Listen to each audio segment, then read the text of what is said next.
Political Science, Government First Grade College, Devanhalli. In my today's class, I am going to explain you about dependency theory. First year BA second semester, Bangalore North University. Module number 5, session number 48. The topic is dependency theory.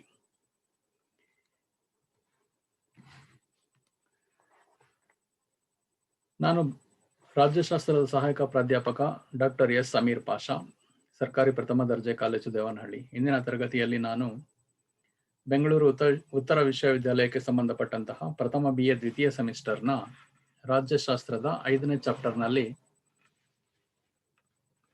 ಅವಲಂಬನಾ ಸಿದ್ಧಾಂತ 48ನೇ session ಅನ್ನು ವಿವರಿಸ್ತಾ ಇದ್ದೀನಿ.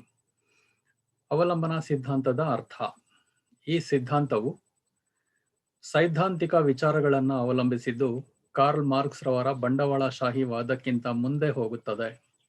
Das Santos, Fernando Cardoso, AG Gunder, Frank Baran, Sweezy ಮುಂತಾದವರು ಅವಲಂಬನಾ ಸಿದ್ಧಾಂತದ ಪ್ರಮುಖ ಪ್ರತಿಪಾದಕರು. Dependency theory, its meaning. This theory relies on theoretical ideas that go further than Karl Marx's capitalist argument. Dos Santos, Fernando Cardodo, AG Gunder, Frank Baron, Sweezy were the main proponents of dependency theory.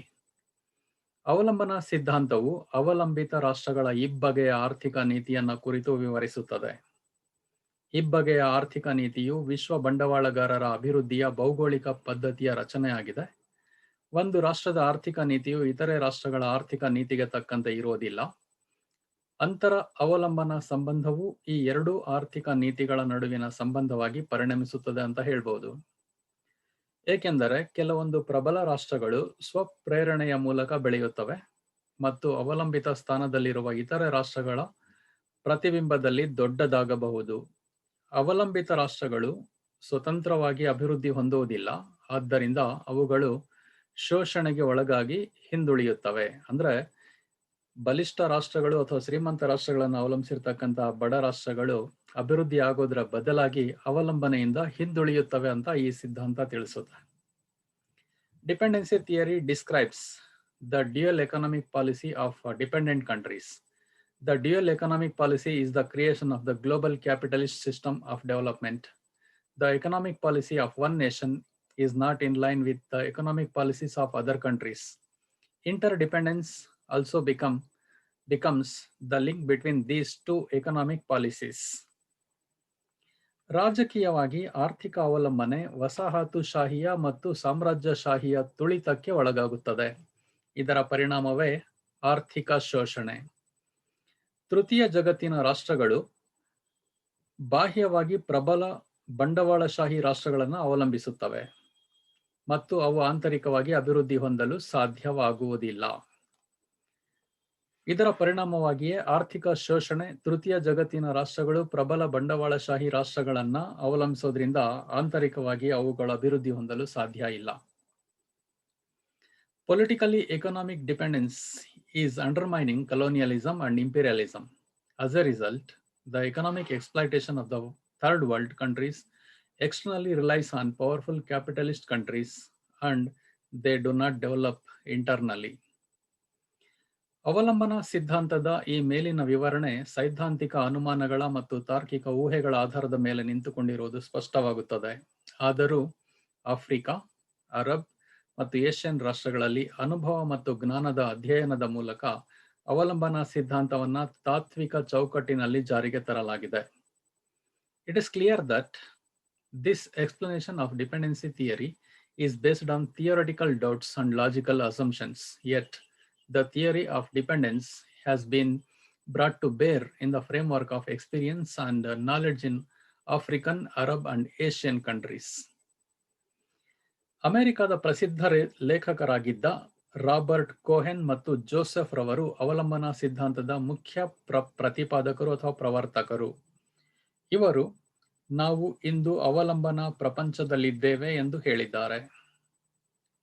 Robert Cohen ಮತ್ತೆ Joseph ಈ ಸಿದ್ಧಾಂತದ ಪ್ರಮುಖ ಪ್ರತಿಪಾದಕರು. ಇವರು ಹೇಳ್ತಾರೆ ನಾವು ಇಂದು ಅವಲಂಬನಾ ಪ್ರಪಂಚದಲ್ಲಿದ್ದೇವೆ ಅಂತ. ತೃತೀಯ ಜಗತ್ತಿನ ಲೇಖಕರಿಂದ ಈ ಸಿದ್ಧಾಂತ ಬೆಳೆದು ಬಂದಿದೆ ಅಂತ ಹೇಳ್ಬೋದು. We are in the world of dependence today. We are in the world of dependence today, said US famous authors Robert Cohen and Joseph, the main promoter of dependency theory, these two persons. This theory has been developed by the third world authors. Robert Cohen ಮತ್ತು Joseph ರವರು understanding in this world politics 1969 ಎಂಬ ಗ್ರಂಥದಲ್ಲಿ ಅವಲಂಬನಾ ಸಿದ್ಧಾಂತದ ಬಗ್ಗೆ ವಿವರಿಸಿದ್ದಾರೆ. ಹಿಂದೆ ವಸಾಹತು ರಾಷ್ಟ್ರಗಳು ಕೆಲ ರಾಷ್ಟ್ರಗಳನ್ನು ನಿಯಂತ್ರಿಸ್ತಾ ಇದ್ವು. ಚಿಕ್ಕ ಪುಟ್ಟ ರಾಷ್ಟ್ರಗಳು ವಸಾಹತು ರಾಷ್ಟ್ರಗಳನ್ನು ಅವಲಂಬಿಸಿದ್ವು. ಬೆಳವಣಿಗೆಗೆ ಬದಲಾವಣೆಯ ಬಾಹ್ಯ ಅಂಶಗಳ ಪರಿಸರವೇ ಆಧಾರವಾಗಿರುತ್ತದೆ ಎಂಬುದು ಈ ಸಿದ್ಧಾಂತದ ಅರ್ಥ. ಆದುದರಿಂದ ಅವಲಂಬನಾ ಸಿದ್ಧಾಂತವು ಹಿಂದುಳಿದ ರಾಷ್ಟ್ರಗಳ ಬೆಳವಣಿಗೆಗೆ ಪ್ರವೇಶ ದ್ವಾರದ ರೀತಿಯಲ್ಲಿರುತ್ತೆ ಅಂತ ಹೇಳ್ಬೋದು.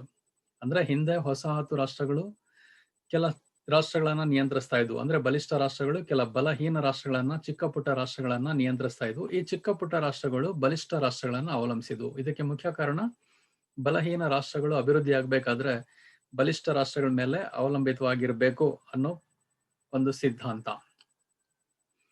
The theory of dependence is described in Robert Cohen and Joseph in Understanding This World Politics.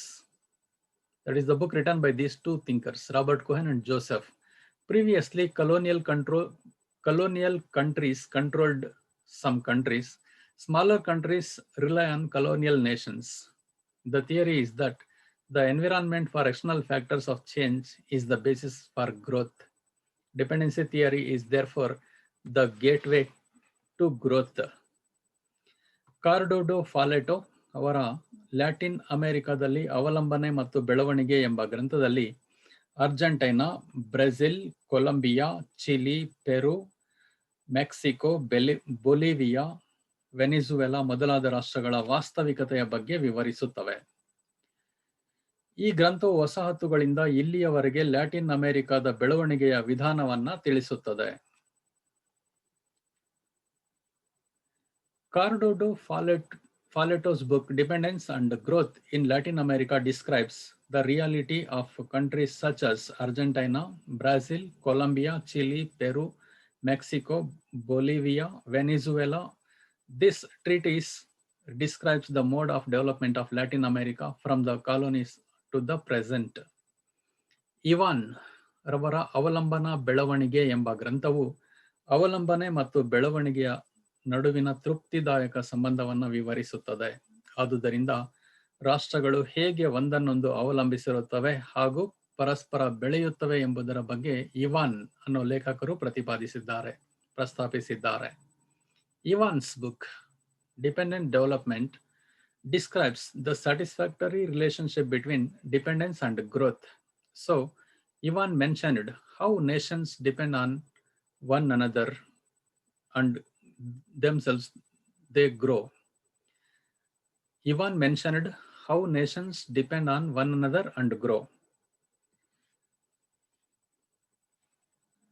Tony Smith ಪ್ರಕಾರ ಅವಲಂಬನಾ ಸಿದ್ಧಾಂತದ ಮುಖ್ಯ ಲಕ್ಷಣ ಅಂದರೆ ಅದು ರಾಷ್ಟ್ರ ಪದ್ಧತಿಯಿಂದ ರಚಿಸಲ್ಪಟ್ಟಿದ್ದು ಆರ್ಥಿಕ ರಂಗವಾಗಿ ಪರಿಣಮಿಸಿದೆ. ಅವಲಂಬನಾ ಸಿದ್ಧಾಂತವು ರಾಷ್ಟ್ರೀಯ ಬೆಳವಣಿಗೆಯನ್ನ ಅಂತಾರಾಷ್ಟ್ರೀಕರಣಗೊಳಿಸುತ್ತದೆ ಅಂತ ಸ್ಮಿತ್ ರವರ ವಿಚಾರ ಆಗಿದೆ. ರಾಷ್ಟ್ರೀಯ ಬೆಳವಣಿಗೆಯನ್ನ ಅಂತಾರಾಷ್ಟ್ರೀಕರಣಗೊಳಿಸುವುದೇ ಅವಲಂಬನಾ ಸಿದ್ಧಾಂತದ ಮುಖ್ಯ ಐಡಿಯಾ. ಸ್ಮಿತ್ ಪ್ರಕಾರ ಅವಲಂಬನಾ ಸಿದ್ಧಾಂತವು ಆರ್ಥಿಕ ಅಂಶಕ್ಕೆ ಹೆಚ್ಚಿನ ಪ್ರಾಮುಖ್ಯತೆ ಕೊಡುತ್ತದೆ. ರಾಜಕೀಯ ಅಧಿಕಾರ ರಚನೆ, ಶ್ರೀಮಂತ ಹಾಗೂ ಬಡ ರಾಷ್ಟ್ರಗಳ ನಡುವಿನ ಸಂಬಂಧಗಳನ್ನು ಹೆಚ್ಚಿಸುತ್ತದೆ. ದೊಡ್ಡ ರಾಷ್ಟ್ರಗಳ ಪ್ರಭುತ್ವದಿಂದ ಚಿಕ್ಕ ರಾಷ್ಟ್ರಗಳು ಬಾಹ್ಯವಾಗಿ ಹಾಗೂ ಆಂತರಿಕವಾಗಿ ಬೆಳವಣಿಗೆ ಹೊಂದಲು ಅವಶ್ಯಕತೆ ಇರೋದ್ರಿಂದ ಈ ಅವಲಂಬನಾ ಸಿದ್ಧಾಂತ ಬೆಳವಣಿಗೆ ಆಗಿದೆ ಅಂತ ಟೋನಿ ಸ್ಮಿತ್ ಹೇಳ್ತಾರೆ. ಅಂದ್ರೆ ಆರ್ಥಿಕ ಅಂಶಕ್ಕೆ ಅವಲಂಬನಾ ಸಿದ್ಧಾಂತ ಹೆಚ್ಚಿನ ಪ್ರಾಧಾನ್ಯತೆ ಕೊಡುತ್ತದೆ. ರಾಜಕೀಯ ಅಧಿಕಾರ ರಚನೆ, ಶ್ರೀಮಂತ ಹಾಗೂ ಬಡ ರಾಷ್ಟ್ರಗಳ ನಡುವಿನ ಸಂಬಂಧನ ಹೆಚ್ಚಿಸುತ್ತದೆ. ಬಡ ರಾಷ್ಟ್ರಗಳ ಪ್ರಭುತ್ವದಿಂದ ಚಿಕ್ಕ ರಾಷ್ಟ್ರಗಳು ಬಾಹ್ಯವಾಗಿ ಹಾಗೂ ಆಂತರಿಕವಾಗಿ ಬೆಳವಣಿಗೆ ಹೊಂದಲು ಅವಶ್ಯಕತೆ ಇರೋದ್ರಿಂದ ಅವಲಂಬನಾ ಸಿದ್ಧಾಂತ ಬೆಳೆದು ಬಂದಿದೆ ಅಂತ ಇವರು ಹೇಳ್ತಾರೆ. According to Tony Smith, the hallmark of the dependency theory is that it is created by the president and became an economic arena. Smith's theory is that dependency theory internationalizes the national growth. Dependency theory places great importance on the economic aspect. Political empowerment enhances relations between rich and poor nations. Dependency theory has grown because of the need for smaller nations to grow externally and internally by the dominance of larger nations. ಮುಂದುವರೆದ ರಾಷ್ಟ್ರಗಳು ಕೇಂದ್ರ ಬಿಂದುವಾಗಿದ್ದು ಅವುಗಳನ್ನು ಅವಲಂಬಿಸಿದ ರಾಷ್ಟ್ರಗಳ ಪರಿಧಿಯು ಹೆಚ್ಚುತ್ತಲಿದೆ. ಇಂದು ಬಹುರಾಷ್ಟ್ರೀಯ ಕಂಪನಿಗಳು ಚಿಕ್ಕ ರಾಷ್ಟ್ರಗಳನ್ನ ತಮ್ಮ ಹಿಡಿತದಲ್ಲಿ ಇಟ್ಟುಕೊಂಡಿವೆ. ದೊಡ್ಡ ರಾಷ್ಟ್ರಗಳು ಚಿಕ್ಕ ರಾಷ್ಟ್ರಗಳಿಗೆ ಕಳಪೆ ತಂತ್ರಜ್ಞಾನವನ್ನು ಒದಗಿಸುತ್ತಿವೆ. ಆದರೂ ಬಡ ರಾಷ್ಟ್ರಗಳು ಶ್ರೀಮಂತ ರಾಷ್ಟ್ರಗಳನ್ನು ಅವಲಂಬಿಸಿದ್ರಿಂದ ಅವು ಬೆಳೆಯೋದಕ್ಕೆ ಸಾಧ್ಯ ಆಗ್ತಾ ಇಲ್ಲ. ಅಂತಾರಾಷ್ಟ್ರೀಯ ಶ್ರೇಣಿ ವ್ಯವಸ್ಥೆಯನ್ನು ಬೆಳವಣಿಗೆಯ ಹಂತಗಳಲ್ಲಿ ಕಂಡುಕೊಳ್ಳಬಹುದು. ಕೆಳಗಿನವರು ಮೇಲಿನವರನ್ನು ಅವಲಂಬಿಸುವುದು ಅಂತಾರಾಷ್ಟ್ರೀಯ ನೈಜ ಪರಿಸ್ಥಿತಿಯಾಗಿದೆ. ಇಲ್ಲಿ ಕೆಳಗಿನವರು ಅಂತ ಹೇಳಿದ್ರೆ ಹಿಂದುಳಿದ ರಾಷ್ಟ್ರಗಳು, ಮೇಲಿನವರು ಅಂತ ಹೇಳಿದ್ರೆ ಮುಂದುವರೆದ ರಾಷ್ಟ್ರಗಳು. ಪೀಟರ್ ಇವಾನ್ ರವರ ಪ್ರಕಾರ ಅವಲಂಬಿತ ಬೆಳವಣಿಗೆ ಎಂಬ ಗ್ರಂಥವು ಬ್ರೆಜಿಲ್ನ ಬಹುರಾಷ್ಟ್ರೀಯ ರಾಜ್ಯ ಮತ್ತು ಸ್ಥಳೀಯ ಬಂಡವಾಳದ ಒಪ್ಪಂದದ ಉದಾಹರಣೆ ಆಗಿದೆ. Advanced countries are the focal point and the periphery of countries that depend on them in increasing. Today, multinationals hold small nations under their control. Large countries provide poor technology to smaller nations, yet they are not growing as poor countries rely on rich nations. The international hierarchy can be found in the stages of development. The following is the international real situation of dependence. Peter Ivan's book, Dependable Growth, is an example of Brazil's multinational state and local capital DL. ಅವಲಂಬನಾ ಸಿದ್ಧಾಂತ ಅಂದ್ರೆ ಏನು ಇಷ್ಟೋ ತಿಳ್ಕೊಂಡಿದ್ದೀರಾ? ಅವಲಂಬನಾ ಸಿದ್ಧಾಂತ ಅಂದ್ರೆ ಬೇರೆನಲ್ಲ. ಹಿಂದುಳಿದ ರಾಷ್ಟ್ರಗಳು ತಾವು ಅಭಿವೃದ್ಧಿ ಆಗ್ಬೇಕಾದ್ರೆ ಮುಂದುವರೆದ ರಾಷ್ಟ್ರಗಳನ್ನ ಅವಲಂಬಿಸುತ್ತವೆ. ಆದ್ರೆ ಮುಂದುವರೆದ ರಾಷ್ಟ್ರಗಳ ಗುರಿ ಹಿಂದುಳಿದ ರಾಷ್ಟ್ರಗಳನ್ನ ಅಭಿವೃದ್ಧಿ ಪಡಿಸೋದಲ್ಲ, ಅದರ ಬದಲಾಗಿ ತಾವೇ ಅಭಿವೃದ್ಧಿ ಆಗೋದಾಗಿರುತ್ತೆ. ಈ ಹಿಂದುಳಿದ ತೃತೀಯ ಜಗತ್ತಿನ ರಾಷ್ಟ್ರಗಳು ಮುಂದುವರೆದ ರಾಷ್ಟ್ರಗಳನ್ನ ಎಲ್ಲಿವರೆಗೂ ಅವಲಂಬಿಸಿರುತ್ತೋ ಅಲ್ಲಿವರೆಗೆ ಅವು ಅಭಿವೃದ್ಧಿ ಆಗಲು ಸಾಧ್ಯ ಇಲ್ಲ ಅನ್ನೋದೇ ಈ ಸಿದ್ಧಾಂತದ ಮುಖ್ಯ ವಿವರಣೆ ಅಂತ ಹೇಳ್ಬೋದು. Dependency theory is one. Here the backward countries are depending on advanced countries for the progress, but the backward countries, I mean the third world countries, may not develop until they come out from the control of bigger countries or powerful countries. That is the main theme of dependency theory. Now let us discuss the features or characteristics of dependency theory. ಅವಲಂಬನಾ ಸಿದ್ಧಾಂತದ ಲಕ್ಷಣಗಳೇನು ಅಂತ. ಮೊದಲನೇದಾಗಿ ಪರಾವಲಂಬನೆ, dependence. ಪರಾವಲಂಬನೆಯ ಕಲ್ಪನೆ Latin ಅಮೆರಿಕಾದಲ್ಲಿ ಪ್ರಥಮ ಬಾರಿಗೆ ಅಂದ್ರೆ 1950ರಲ್ಲಿ ಪ್ರಾರಂಭ ಆಯಿತು. ಅಲ್ಲಿರುವ ವಿಶ್ವಸಂಸ್ಥೆಯ ಆರ್ಥಿಕ ಆಯೋಗವು ಈ ಕಲ್ಪನೆಯನ್ನು ಹುಟ್ಟು ಹಾಕುವಲ್ಲಿ ಪ್ರಮುಖ ಪಾತ್ರ ವಹಿಸಿತು. ಅದಕ್ಕೆ ಸಹಕರಿಸಿದ ಅರ್ಜೆಂಟೈನಾ ದೇಶದ ಅರ್ಥಶಾಸ್ತ್ರಜ್ಞ ರಾಲ್ ಪ್ರೆಬಿಸ್ಟ್ ಮತ್ತಿತರರು ಪರಾವಲಂಬನೆ ಕುರಿತು ಚಿಂತನೆ ಮಾಡಿದ್ರು. ಅವಲಂಬನಾ ಸಿದ್ಧಾಂತದ ಪ್ರಕಾರ ಬಂಡವಾಳಶಾಹಿ ಪ್ರಭಾವದಿಂದ ಒಂದು ರಾಷ್ಟ್ರದ ಯಾವುದೇ ಭಾಗವು ಪರಾವೃತವಾಗಿರುತ್ತದೆ. ಅಲ್ಲಿಯ ಬಂಡವಾಳ ಹೂಡಿಕೆ, ಉತ್ಪಾದನಾ ವಿಧಾನಗಳು, ಕೌಶಲ್ಯತೆಗಳು ಸಾಮ್ರಾಜ್ಯಶಾಹಿ ಹಿತಾಸಕ್ತಿಗಳಿಗೆ ಹೊಂದಿಕೊಳ್ಳಬೇಕಾಗುತ್ತದೆ. ಈ ನೂತನ ಪರಾವೃತ ಪ್ರದೇಶವು ತೃತೀಯ ಜಗತ್ತಿನ ರಾಷ್ಟ್ರಗಳಿಗೆ ಸಂಬಂಧಿಸಿದ್ದರೂ ಅವುಗಳ ಆರ್ಥಿಕ ಸ್ವರೂಪವು ಅಂತಾರಾಷ್ಟ್ರೀಯ ಮಟ್ಟದ್ದಾಗಿರುತ್ತದೆ. ಇದರ ಅರ್ಥ ಒಂದು ರಾಷ್ಟ್ರದ ಮರ ತೃತೀಯ ಜಗತ್ತಿನದ್ದೇ ಆಗಿದ್ದರೂ ಅದರ ಬೇರು ಹಾಗೂ ರೆಂಬೆಗಳು ಸಾಮ್ರಾಜ್ಯಶಾಹಿ ರಾಷ್ಟ್ರಗಳ ಸ್ವರೂಪ ಹೊಂದಿರುತ್ತವೆ. ಅವಲಂಬನಾ ಸಿದ್ಧಾಂತದ ಪ್ರಕಾರ ರಾಷ್ಟ್ರದ ಅಭಿವೃದ್ಧಿ ಕೇವಲ ಆ ರಾಷ್ಟ್ರವನ್ನಷ್ಟೇ ಅವಲಂಬಿಸದೆ ಅಭಿವೃದ್ಧಿ ಹೊಂದಿದ ರಾಷ್ಟ್ರಗಳನ್ನ ಅವಲಂಬಿಸಿರುತ್ತದೆ. ಬಂಡವಾಳಶಾಹಿ ವ್ಯವಸ್ಥೆಯಲ್ಲಿ ಹಿಂದುಳಿದ ರಾಷ್ಟ್ರಗಳು ಅಭಿವೃದ್ಧಿ ಹೊಂದಿದ ರಾಷ್ಟ್ರಗಳ ಅಧೀನದಲ್ಲಿರುವುದರಿಂದ ಆರ್ಥಿಕ ಶೋಷಣೆ ಮತ್ತು ದಬ್ಬಾಳಿಕೆಗೆ ಒಳಪಡುತ್ತವೆ.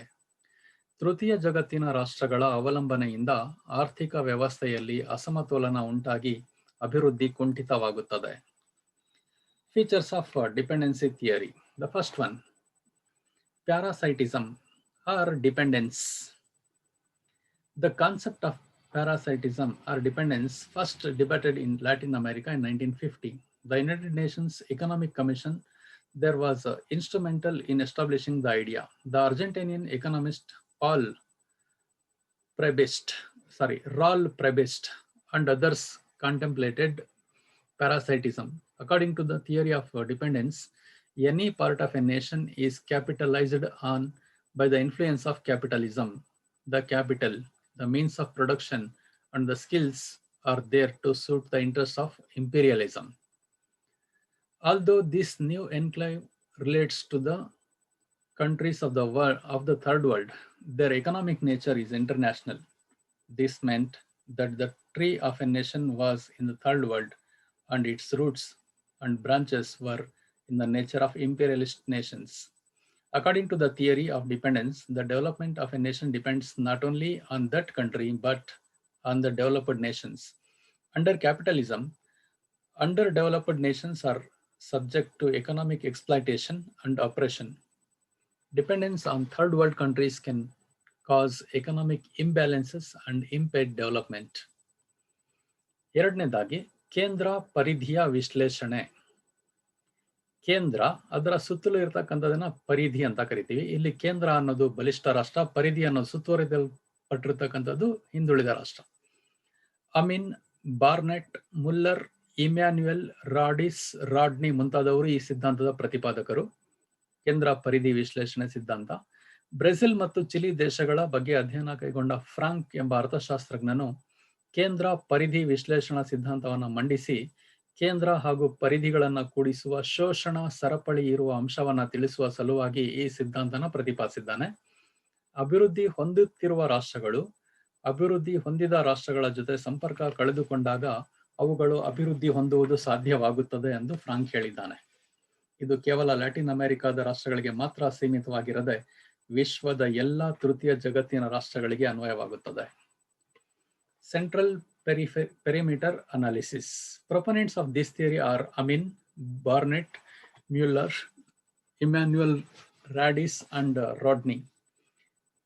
Frank, an economist who has studied Brazil and Chile, put forward the theory of central perimeter analysis in order to explain the central and periphery of the exploitative chain. Frank states that when developing countries lose contact with developed countries, they are able to thrive. It is not limited to Latin American countries, but applies to all third world countries. ಮೂರನೇದಾಗಿ ವಿಶ್ವ ವ್ಯವಸ್ಥೆಯ ವಿಶ್ಲೇಷಣೆ. ಜಗತ್ತಿನ ಎಲ್ಲ ರಾಷ್ಟ್ರಗಳ ಅಭಿವೃದ್ಧಿಯು ಅಸಮಾನತೆಯಿಂದ ಕೂಡಿರುತ್ತದೆ ಎಂಬುದು ಈ ವಿಶ್ಲೇಷಣೆಯ ವಾದ. ಎಲ್ಲ ರಾಷ್ಟ್ರಗಳ ಅಭಿವೃದ್ಧಿ ಸಮಾನತೆಯಿಂದ ಇರೋದಿಲ್ಲ. ಇದು ಅಲ್ಲದೆ ವಿಶ್ವದ ಎಲ್ಲ ರಾಷ್ಟ್ರಗಳ ಆರ್ಥಿಕ, ಸಾಮಾಜಿಕ, ರಾಜಕೀಯ, ಸಾಂಸ್ಕೃತಿಕ ಬೆಳವಣಿಗೆಯನ್ನು ಅರ್ಥ ಮಾಡಿಕೊಳ್ಳುವುದು ಇದರ ಉದ್ದೇಶ ಆಗಿದೆ. ನ್ಯೂಯಾರ್ಕ್ ವಿಶ್ವವಿದ್ಯಾಲಯದ ಪ್ರೊಫೆಸರ್ ಫರ್ನಾಂಡ್ ಬ್ರೌಡೆಲ್ ಮತ್ತು ಇಮ್ಯಾನ್ಯುಯಲ್ ವಾಲರ್ಸ್ಟೀನ್ ರವರು ದಿ ಮಾಡರ್ನ್ ವರ್ಲ್ಡ್ ಸಿಸ್ಟಮ್ ಎಂಬ ಗ್ರಂಥದಲ್ಲಿ ಈ ಸಿದ್ಧಾಂತನ ಮಂಡಿಸಿದ್ದಾರೆ. ವಿಶ್ವದ ಆರ್ಥಿಕ ವ್ಯವಸ್ಥೆಯು 16ನೇ ಶತಮಾನದಲ್ಲಿ ಪ್ರಾರಂಭವಾಗಿ ಶ್ರಮ ವಿಭಜನೆಯ ಆಧಾರದ ಮೇರೆಗೆ ಜಗತ್ತು ಪರಿಧಿ ಪ್ರದೇಶ ಮತ್ತು ಉಪ ಪರಿಧಿಗಳಲ್ಲಿ ಗುರುತಿಸಲ್ಪಟ್ಟಿದ್ದು, ಈ ಶ್ರಮ ವಿಭಜನೆಯಿಂದ ರಾಷ್ಟ್ರಗಳ ನಡುವೆ ಅಂತರ ಮತ್ತು ಅಸಮಾನತೆ ಬೆಳೆಯುತ್ತದೆ ಎಂಬುದಾಗಿ ವಾಲರ್ಸ್ಟೀನ್ ಹೇಳಿದ್ದಾರೆ. World system analysis. The argument of this analysis is that the development of all countries in the world is inequitable. It is also meant to understand the social, economic, political, and cultural development of all the nations of the world. Professor Bernard Brudel and Immanuel Wallerstein of New York University put this theory in the book The Modern World System. The world economy began in the 16th century and was recognized in the periphery and subdivision of the world on the basis of division of labor. Wallerstein said that division of labor would increase the gap and inequality between nations. ನಾಲ್ಕನೇದಾಗಿ ಪರಾವೃತ ಆರ್ಥಿಕ ವ್ಯವಸ್ಥೆ. ಪರಾವೃತ ಆರ್ಥಿಕ ವ್ಯವಸ್ಥೆಯಲ್ಲಿ ಬಂಡವಾಳದ ಮೂಲವು ರಾಷ್ಟ್ರದ ಹೊರಗೆ ಇರುತ್ತದೆ. ಸ್ಥಳೀಯ ಉತ್ಪಾದನೆಯಲ್ಲಿ ವಿದೇಶಿ ಬಂಡವಾಳದ ಬಳಕೆಯಾಗುತ್ತದೆ. ವಿದೇಶಿ ಬಂಡವಾಳದಲ್ಲಿ ಕೆಲ ಭಾಗ ಸ್ಥಳೀಯರ ವೇತನ, ಕೆಲ ಭಾಗ ಸ್ಥಳೀಯರ ರೂಪದಲ್ಲಿ, ಕೆಲ ಭಾಗ ತೆರಿಗೆಯ ರೂಪದಲ್ಲಿ ರಾಜ್ಯದ ಬೊಕ್ಕಸವನ್ನ ಸೇರುತ್ತದೆ. ಸ್ಥಳೀಯರ ಶೋಷಣೆಯಾಗಿ ವಿದೇಶಿ ಬಂಡವಾಳದ ಮೌಲ್ಯವೂ ಹೆಚ್ಚುತ್ತದೆ. ಈ ವ್ಯವಸ್ಥೆಯಲ್ಲಿ ಆರ್ಥಿಕ ಪರಿಸ್ಥಿತಿ ಉತ್ತಮವಾಗಿರೋದಿಲ್ಲ. ಮೆಕ್ಸಿಕೋ, ಬ್ರೆಜಿಲ್, ದಕ್ಷಿಣ ಆಫ್ರಿಕಾ, ಅರ್ಜೆಂಟೈನಾ, ಭಾರತ ಮೊದಲಾದ ರಾಷ್ಟ್ರಗಳು ಪರಾವೃತ ಆರ್ಥಿಕ ವ್ಯವಸ್ಥೆಯನ್ನು ಹೊಂದಿವೆ. ಇಲ್ಲಿ ವಿದೇಶಿ ಬಂಡವಾಳದಿಂದ ಹೇಗೆ ಅಭಿವೃದ್ಧಿಯಾಗುತ್ತದೆ ಎಂಬುದನ್ನ ಕಾರ್ಡೋಡೋ ವಿವರಿಸ್ತಾರೆ. The dependent economy, fourth important feature of dependency theory. The source of capital in the metropolitan economy lies outside the country. The use of foreign capital in local production. Some of the foreign capital is the salary of the natives, while the other part of the states coffers are taxed. The exploitation of the natives will also increase the value of foreign capital in this system. Here, ಕಾರ್ಡೋಡೋ describes how foreign capital develops. ಕೊನೆಯದಾಗಿ ಸ್ಥಳೀಯ ಆರ್ಥಿಕ ವ್ಯವಸ್ಥೆ. ಮೂಲ ಬಂಡವಾಳವು ರಾಷ್ಟ್ರದ ಒಳಗೆ ಕೆಲವೊಂದು ಗುಂಪುಗಳಲ್ಲಿ ಇರುತ್ತದೆ. ಸ್ಥಳೀಯ ಬಂಡವಾಳಗಾರರು ನೈಸರ್ಗಿಕ ಸಂಪನ್ಮೂಲಗಳ ಮೇಲೆ ಸಾಮ್ಯತೆಯನ್ನು ಹೊಂದಿರ್ತಾರೆ. ಸ್ಥಳೀಯ ಕಾರ್ಮಿಕರ ಶೋಷಣೆಯ ಮೂಲಕ ಬಂಡವಾಳವನ್ನು ಕ್ರೋಢೀಕರಿಸಲಾಗುತ್ತದೆ. ಈ ವ್ಯವಸ್ಥೆಯಲ್ಲಿ ಸಾಮಾನ್ಯವಾಗಿ ಆಹಾರ ಪದಾರ್ಥಗಳ ಉತ್ಪಾದನೆಗೆ ಹಣ ತೊಡಗಿಸಲಾಗುತ್ತದೆ. ಆದರೆ ಇಲ್ಲಿ ಬಂಡವಾಳದ ಸ್ಥಿರತೆಯಾಗುವುದಿಲ್ಲ. ಉತ್ಪಾದನೆಯಲ್ಲಿ ಹೆಚ್ಚಳವಾದಂತೆ ಮಾರುಕಟ್ಟೆಯನ್ನು ಹುಡುಕೋದು ಅನಿವಾರ್ಯವಾಗುತ್ತದೆ. ಇದರಿಂದ ಸ್ವತಂತ್ರ ವ್ಯವಸ್ಥೆಯೂ ಕೂಡ ಅವಲಂಬಿತ ವ್ಯವಸ್ಥೆಯಾಗಿ ಮಾರ್ಪಾಡಾಗುತ್ತದೆ. Local economy. The original portfolio will be in certain groups within the country. Local capitalists tend to have similarities over natural resources. Capital is accumulated through the exploitation of local workers. The system is usually founded for the production of food items, but it is not capital stabilization that makes it inevitable to seek markets as production increases. This also makes the independent system a dependent system. ಕೊನೆಯದಾಗಿ ಅವಲಂಬನಾ ಸಿದ್ಧಾಂತದ ವಿಮರ್ಶೆ ಏನು? ಅವಲಂಬನಾ ಸಿದ್ಧಾಂತವು ಐತಿಹಾಸಿಕ ಮತ್ತು ತೌಲನಿಕ ಪದ್ಧತಿಗಳನ್ನು ಅನುಸರಿಸುತ್ತದೆ. ಇದು ವಸ್ತುಸ್ಥಿತಿಯ ಸಿದ್ಧಾಂತವಾಗಿದೆ. ಆದುದರಿಂದ ಇದು ಕೇವಲ ವಾಸ್ತವಾಂಶಗಳನ್ನು ಪ್ರತಿಪಾದಿಸುತ್ತದೆ. ಬದಲಾವಣೆಗೆ ಅನೇಕ ಅಂಶಗಳು ಕಾರಣ ಎಂಬುದನ್ನು ಈ ಸಿದ್ಧಾಂತ ಪುರಸ್ಕರಿಸುವುದಿಲ್ಲ. ಎರಡನೇದಾಗಿ, ಅವಲಂಬನಾ ಸಿದ್ಧಾಂತವು ಕೇವಲ ಬಂಡವಾಳಶಾಹಿ ಸಾಮ್ರಾಜ್ಯಕ್ಕೆ ಪ್ರಾಮುಖ್ಯತೆಯನ್ನು ಕೊಡುತ್ತದೆ. Review of dependency theory. Dependency theory follows historical and relational practices. This is the theory of matter. Therefore, it merely asserts the facts and does not reject the theory that many factors are responsible for the change. Dependency theory only gives importance to the capitalist realm. ಮೂರನೇದಾಗಿ, ಅವಲಂಬನಾ ಸಿದ್ಧಾಂತವು ಬಂಡವಾಳ ವ್ಯವಸ್ಥೆಯ ಹಂತಗಳನ್ನು ನಿರೂಪಿಸಲು ಅಸಮರ್ಥವಾಗಿದೆ ಎಂದು ಕಾಪುರಾಸೋ ಟೀಕಿಸಿದ್ದಾರೆ.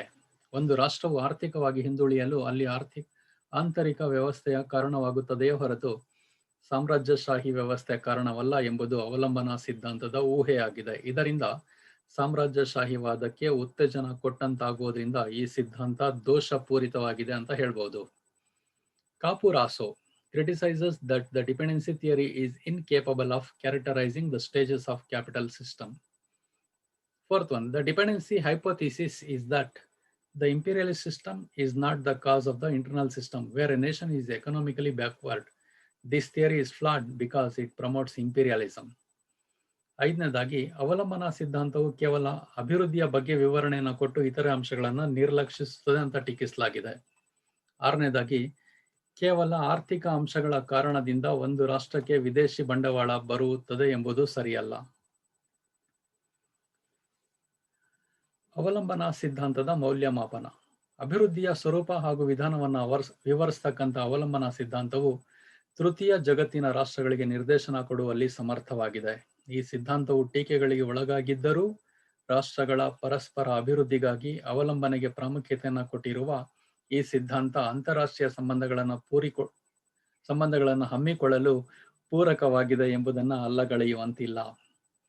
Evaluation of dependency theory. Dependency theory, which describes the nature and manner of development, is capable of directing countries in the third world. While this theory has been criticized, it cannot be denied that dependency theory, given its importance for the mutual development of nations,